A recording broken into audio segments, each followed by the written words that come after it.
Okay, so we're heading out in a few hours. I haven't used my Blackstone in 9 months. It's full of rust. Will I be able to get it done in time to take it on this camping trip? Let's find out. We need this griddle for campsite dinners this weekend, and I'm out of time. I'm going to try every standard internet trick to save it, but if those fail, I'm bringing out a controversial weapon that might make the cast iron purists scream. Let's see what actually works when you're on a deadline. First up, the ice shock method. The theory is thermal shock loosens the scale. Reality? It just made rusty soup. Next, I've cranked up the burners to high heat to see if it would flake off. No luck.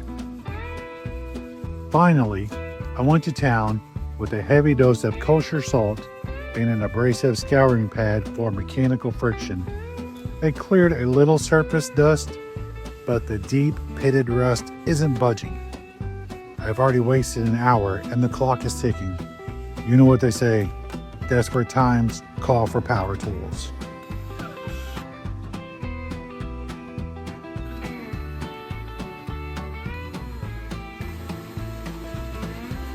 I'm resorting to a heavy-duty wire brush attachment on my drill.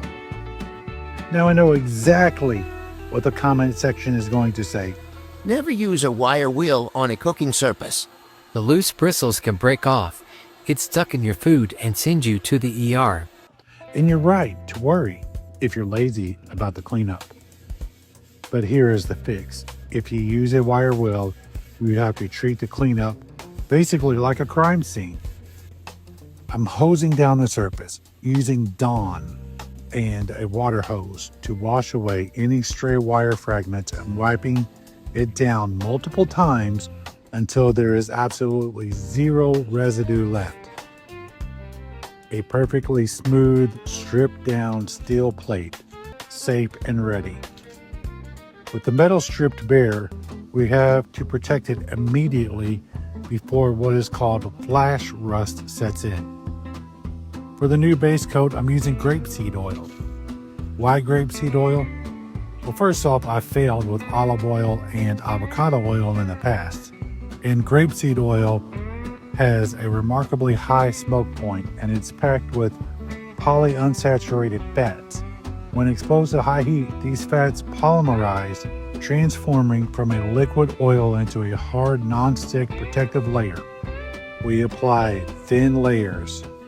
Let it smoke completely out until the smoke stops and repeat the process multiple times. For the experienced Blackstoners, how many times do you coat it? Please let us know down in the comments.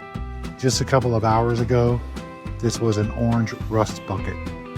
Now it has a bulletproof polymer coating that's ready for campsite Smashburgers, easy cleanup, and proper moisture protection while we're on the road. If you found this video useful, please consider liking it, maybe sharing it with a friend. We would love it if you would subscribe to our channel